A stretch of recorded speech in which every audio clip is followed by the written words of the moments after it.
Hey guys, what's up? Welcome back to a new video. So in today's video, we're going to be talking about these bad boys. The mobile action cams that changed the world and still continue to.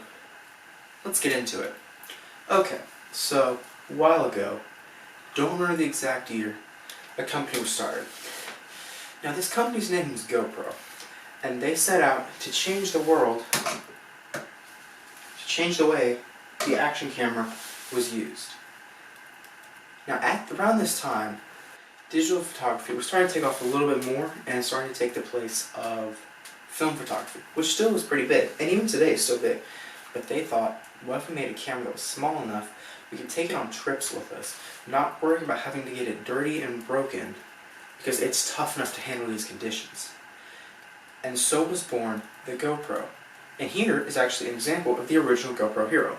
This is not the original, but this is the first one that was created. Now, what is the GoPro Hero? Well, think about GoPro today. What is the company? It's the biggest action cam company in the world. And what do they make?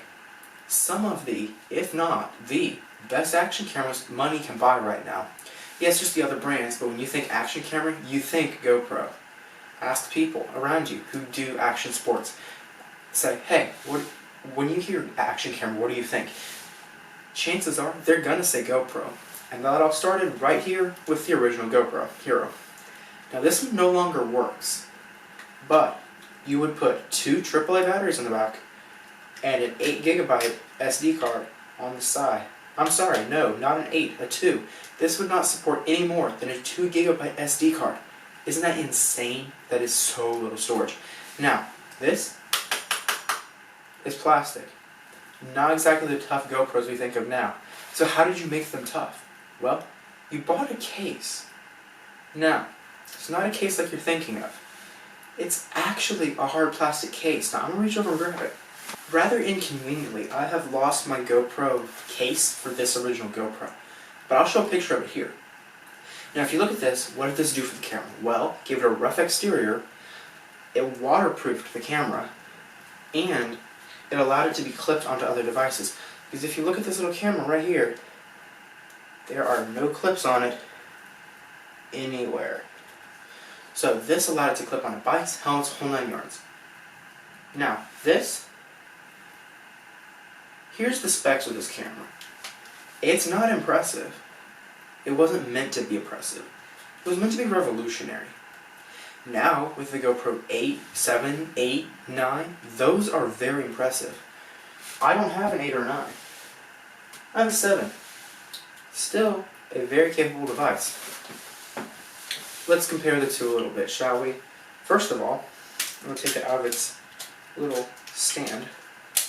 This is not a case, this is just a nice little stand. Hands can go through. It's a little stand. Stock size. The GoPro, up until the 8 and the 9, have stayed roughly the same size. Yes, it's a little bit thicker. Facing the same direction. Yes, it's a little bit thicker, but roughly the same size. Weight, not even close. So much heavier. This was all plastic, aside from the few metal components inside, like the PCB and the port to plug it in and the springs for the battery. This one is heavy. It has a 2-inch touchscreen on the back, has a display on the front, it has a metal interior, so it can be used in very cold conditions. This is the GoPro we all think of when we think action camera. Shoots 4K. Has hyper smooth stabilization 1.0.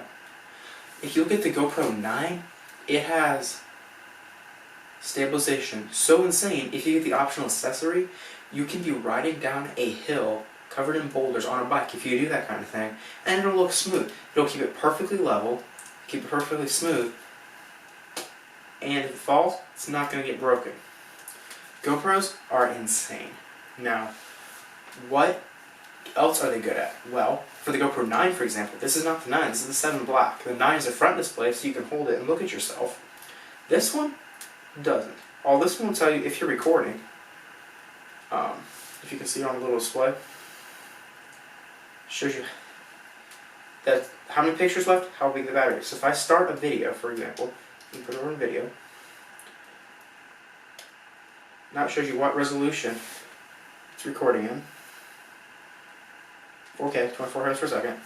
And it has 49 minutes and 45 seconds left on this SD card. This is a 64 gigabyte SD card. I almost said megabyte. I'm still in the realm of the old GoPros. Now, this is a micro SD. The originals could only use full SD cards, which is something interesting we'll get back to later. So if I hit record, we have that hypersmooth stabilization. Let me make sure it is on, just make sure. Yes, we're on that hypersmooth stabilization. And if you look at the display, first of all we have the red blinking light over here, right? It also says that we're recording. So we're at 11 seconds, 12 seconds, 13 seconds, and we're good. So we can push the stop button, and we'll come back to you later. Now, turn it off. What some of these aren't good at? Well, for one, battery life, heat dissipation, battery degradation, chewing up SD cards, draining batteries when recording higher frame resolutions. There are many things these do not excel at. But why do they dominate the marketplace of action cameras? Because they're insanely durable, they've been around for a long time, they keep getting better, and there's not really any competition aside from like the DJI Osmo that can really trade blows with this little tiny camera. This is a modern marvel. This shoots better camera footage with better stabilization than some smartphones. Because it's a dedicated camera, for crying out loud. Now, the one problem I've had with this camera is the back glass and GoPro's customer service. Now granted, it's 2020, 2021, the year of COVID. Turning into year 2 of COVID, actually. And so customer service is hard to deal with these days, you know? And so this, I dropped it, I don't remember when, and I got a nice crack on this back screen. Goes from this corner to this corner, makes a nice big bowing circle right there. It sucks, it really does. And due to COVID, the return process on getting one of these returned and repaired is kind of a pain. So I haven't really tried to repair this because it still works. And that's something that's really interesting about the GoPros. Is you can break these to an extent, they'll still work. I accidentally broke off the lens protector cover. I was able to force it back on after a little finagling and bending of some parts. And now you can't tell the difference. It's still waterproof. I've gone diving with this. I've gone swimming with this. And it still works. Which just leads you to the point I made earlier about their stability. Now, it shows its age. It's got nicks all over the metal encasing around the lens. It's got scratches. It's got the crack on the screen. But that's the only crack on the screen. There's no scratches. This screen is insane. It scratches less than my phone screen, and that's saying something. It's really not. My phone screen scratches really way too easily. But that's another topic for another day. The microphones, not amazing, not horrible. What's really interesting is how quickly they dry out. So say you go swimming with this, right? You bring it out. If the water doesn't drain out immediately, you can pause your video, give it a good flick of the wrist, and you're good to go. And just like that, your audio will be back to good. So, this is the GoPro. It's an interesting camera. Recommend you look into it. They run $299, $399, $499. They're not cheap cameras. They're not expensive cameras. I'm recording on a $1,000 camera right now. This is a $400 camera. What does my camera do that this one doesn't do? Well, it's a bigger sensor. It's closer to a professional grade camera. This is an action camera. They don't have to do the same things. Now then. Also, if you buy a GoPro, do not get caught up in sensor megapixel size. That's something a lot of people throughout the entire photography market get caught on. Megapixel does not give you better image quality. Sometimes the higher the megapixel count, the lower the image quality.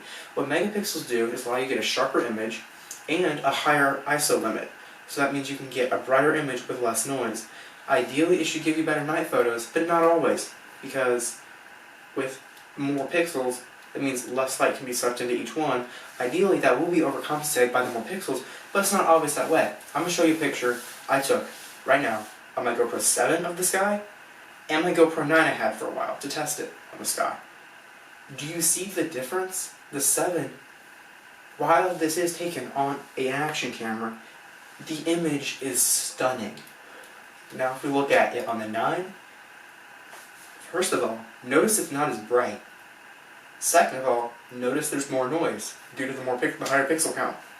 Thirdly, notice the fact that while the image is a bigger resolution, it's not as crisp, it's not as clean, the dynamic range is worse, the shadows are worse, it's more washed out, yet darker, and overall it's a crappier image.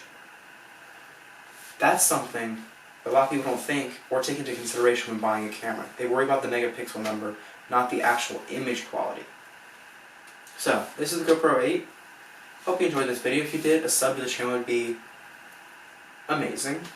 Be sure to like the video, comment down below, share it, I don't care.